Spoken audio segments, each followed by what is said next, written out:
Okay, so what I want to do is I want to go over the vocabulary that you guys are going to need to know in order to read The Science of Solitary Confinement. That's one of the articles that you guys are going to be going over.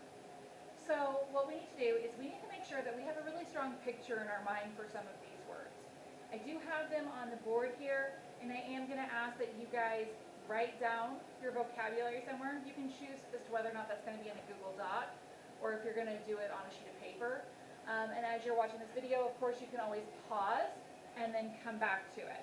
So, without further ado, our first word is isolation. So I want to know, what do you picture when you hear the word isolation? I picture being alone, all by myself. Maybe I am in a small confined area and I can hear other people. I know there are other people. So it's that sense of loneliness and knowing that you're not included with others. So for isolation, I just have the word alone. But you notice I developed a pretty big picture for that. So one word can sometimes make like a very large picture in your mind.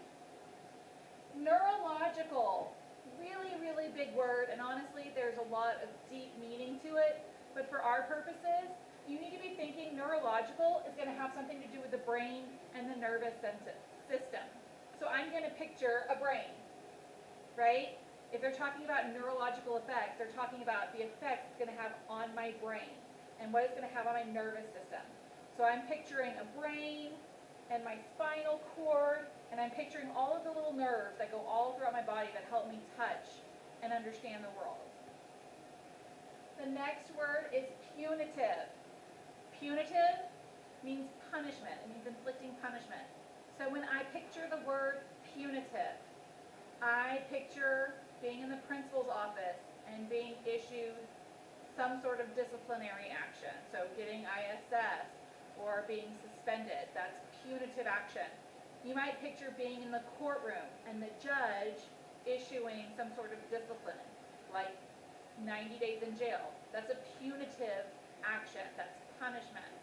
So punitive, another word for that, another synonym is punishment. And again, we built some pretty big pictures for that. Heart palpitations. Maybe you guys have heard this before. If someone says that they feel like they're having heart palpitations, it means that their heart feels like it's racing or pounding or maybe even skipping a beat. All right, so heart palpitations means fluttering or pounding heart. And I kind of have this image in my mind of a cartoon human heart with like a sweatband and sneakers on, and he's like sweating and he's like panting for breath and like he's like heaving because he's like worked out, and so his heart, the little heart is pounding. And I know it's a really dorky picture, but that's the picture I have in my mind for heart palpitations, is this heart that's struggling. All right, hippocampus. The hippocampus is part of your brain, okay? So when you hear the word hippocampus, I want you to picture a brain, and I want you to picture like a bullseye on part of your brain. And this part of the brain is going to actually be responsible for learning and for processing memory. So as you can imagine, it's a very important part of your brain. What do we picture might happen if your hippocampus is damaged? Well, if the hippocampus is responsible for learning and for memory, I picture if my hippocampus is damaged, I'm going to have a hard time learning. I'm going to have a hard time remembering what people tell me. Circadian rhythm. Circadian rhythms are, it's your body's internal clock. It's your body telling you, okay, I'm tired, it's time to go to sleep. Oh, it's time to wake up, I feel really energized. Oh, I think I'm hungry. All of those little things that happen to you throughout the day, that's your internal clock. That's your circadian rhythm. So I picture like kind of a cartoon image of a body with a clock, and instead of numbers on the clock, maybe there's like a sun for like the time of day that you're supposed to wake up, and there's a moon for when you're supposed to fall asleep, and maybe there's a spoon and a fork for when you're supposed to eat. So that's the picture I have in my mind when I think of circadian rhythms. I think of a little kind of outline body with a clock telling me what time of day it is. And you guys, you know that, like if you've been stuck at home, You may not know exactly what time it is. You may not know if the sun is up or sun is down, but you know if your body feels tired. You know if your body feels hungry. So, circadian rhythms. Indelible. Guys, something that is indelible is something that can't be forgotten or it can't be removed, right? So a good image for indelible might be a scar. It's damage that has occurred to you that can't be forgotten, it can't be removed, it's there forever, it's a reminder of what happened. Well, sometimes we have something that's physically indelible, and sometimes we have something that's emotionally indelible. Sometimes something happens to us, and it changes us in a way that we can't fix it. We can't remove it. We can't forget it. So indelible is something that can't be forgotten or removed, and I picture a scar. Autopsy. The autopsy, you've probably heard this before on like crime shows and things like that. An autopsy is just an examination of a dead body. It's usually for medical or scientific purposes to prove the cause of death. So that's autopsy, but like a lot of times in science, people will do autopsies to understand how the brain works and how the brain deals with trauma that's happened to it and been inflicted on it.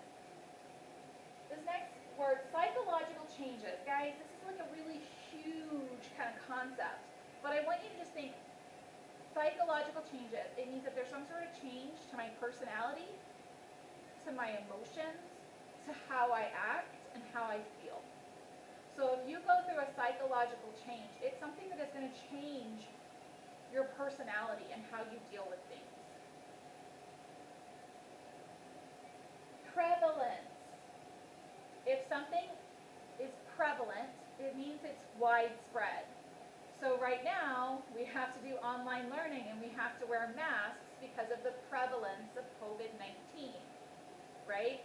So for me, what's going on in our world right now is a huge part of my image for the word prevalent, but I think of like masks and the little like cartoon COVID germ.